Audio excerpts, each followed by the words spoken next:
गली में धूम मची है भारी। हाँ वृंदावन की गली गली में धूम मची है भारी। वृंदावन की गली गली में धूम मची है भारी। ये आज जो पंडाल है, ये पंडाल आज क्या बन चुका है? वृंदावन।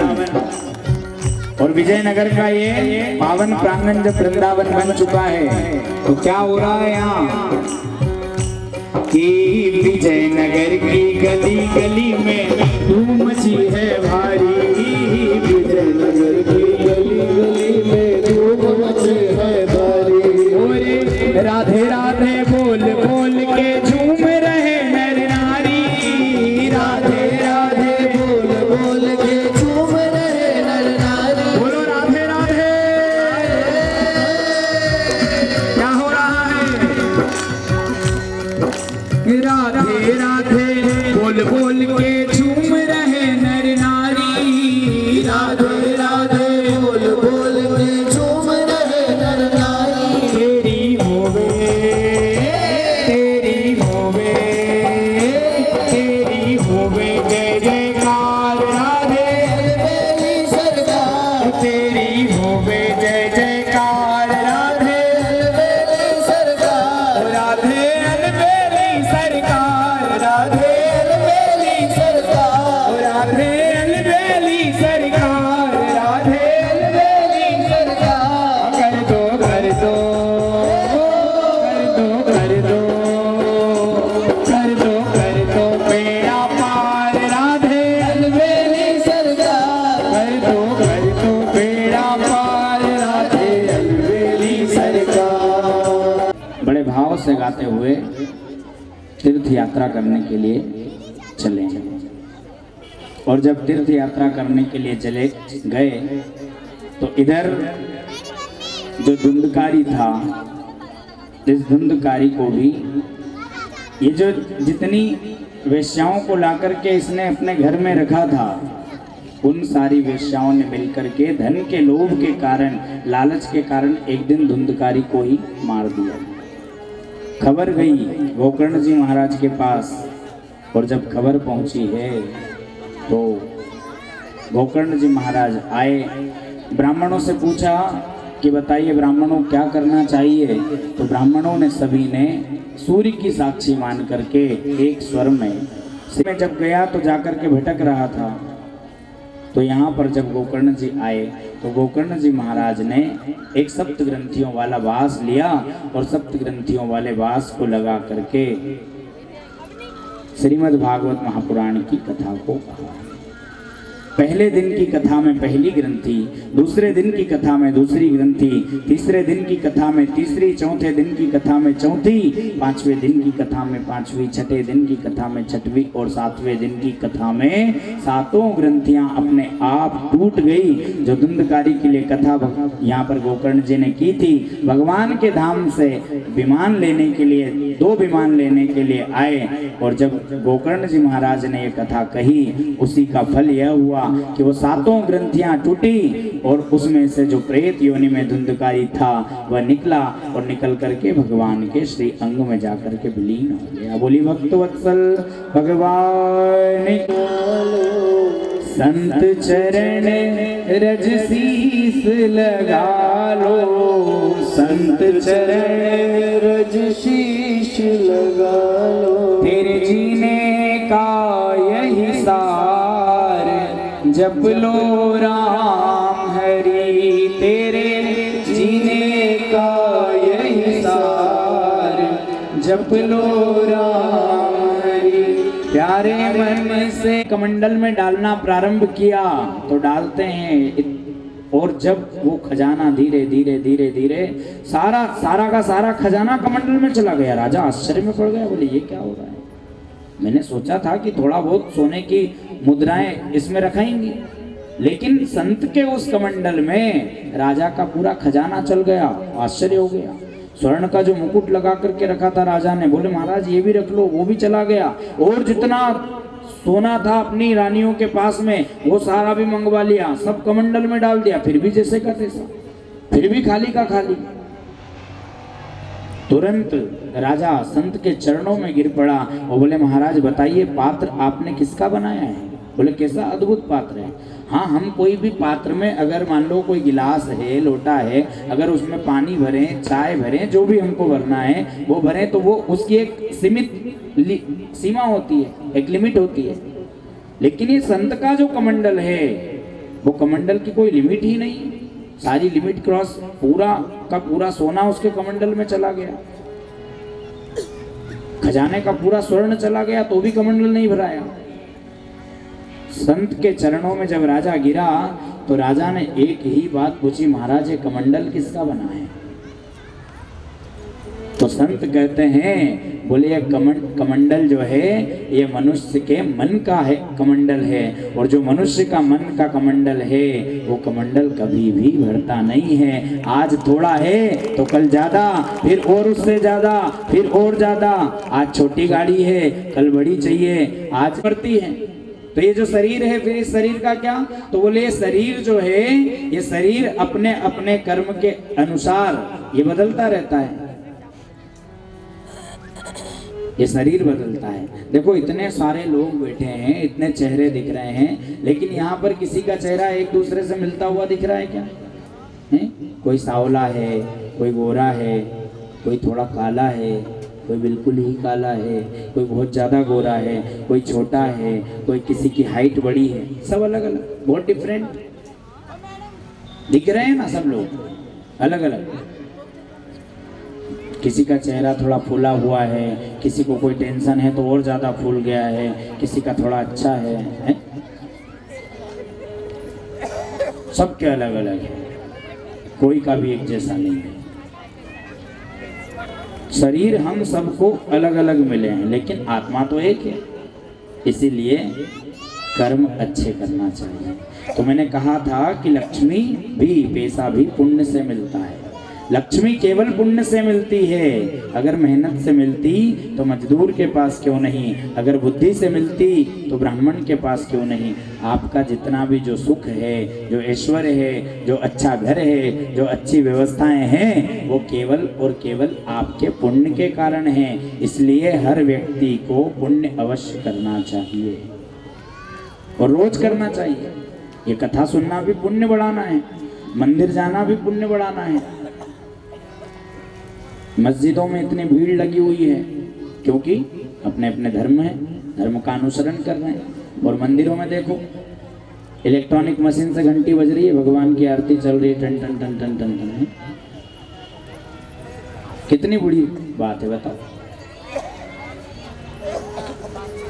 इसीलिए हमारा कर्तव्य है कि प्रतिदिन मंदिर जाना चाहिए, अपने बच्चों को भी मंदिर लेकर के जाना चाहिए, मस्तक पर तिलक लगाना चाहिए, हाथ में कलावा बांधना चाहिए और गले में कंठी माला, तुलसी की कंठी भी होना चाहिए।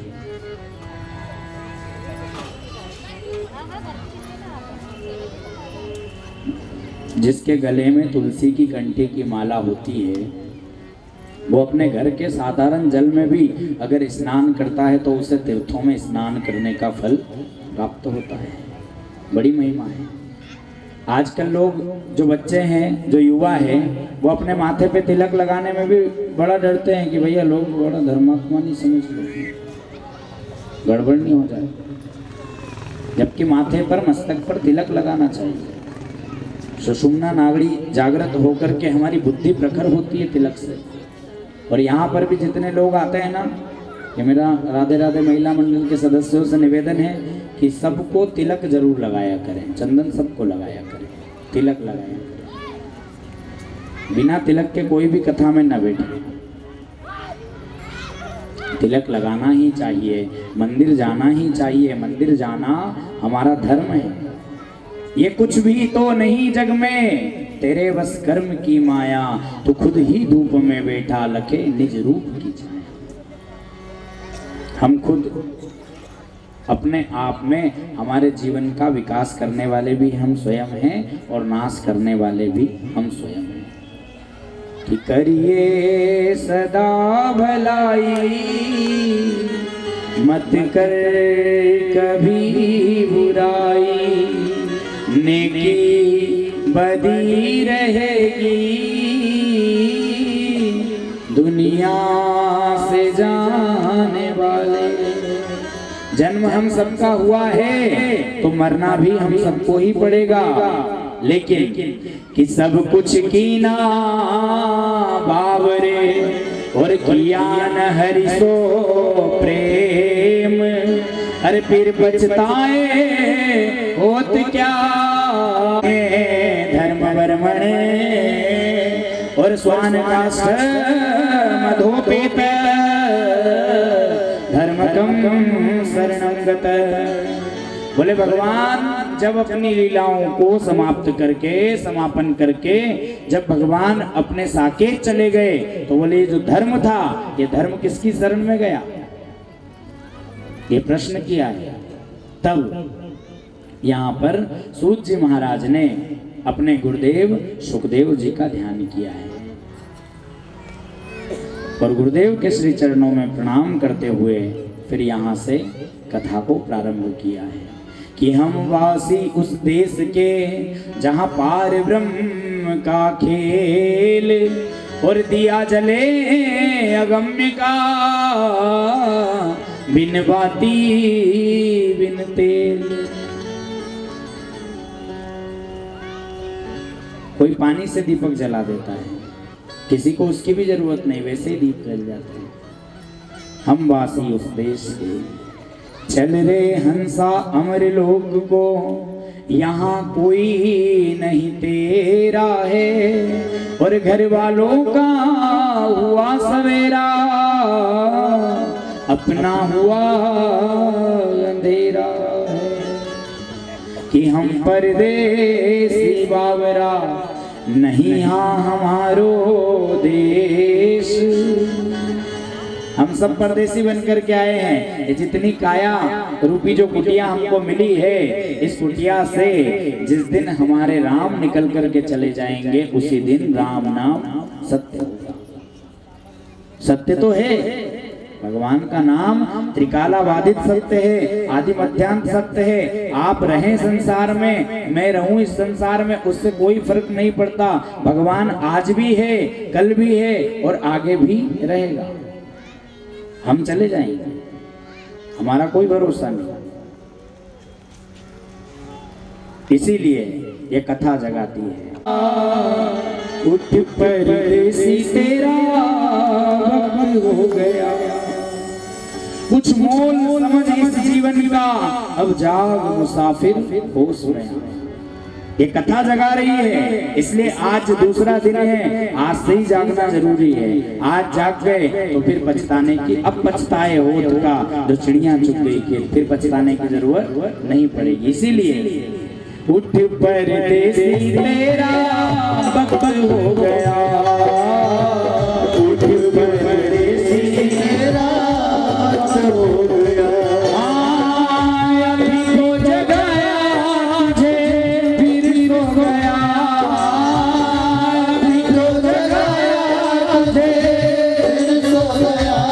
उठ परदेसी तेरा वक्त हो गया, उठ परदेसी तेरा वक्त हो गया। इस दुनिया में मेरा कोई अपना नहीं, बोलो इस दुनिया में मेरा कोई अपना नहीं, इस दुनिया में मेरा कोई अपना नहीं, इस दुनिया में मेरा कोई अपना नहीं। यहाँ परदेसी कोई देर तक रुका नहीं, यहाँ परदेसी देर तक रुका नहीं, यहाँ परदेसी कोई देर तक रुका नहीं, यहाँ परदेसी कोई देर तक रुका नहीं, यहाँ परदेसी कोई देर तक रुका नहीं, यहाँ परदेसी कोई देर तक रुका नहीं। वापस न आए वारी जो गया, वापस न आए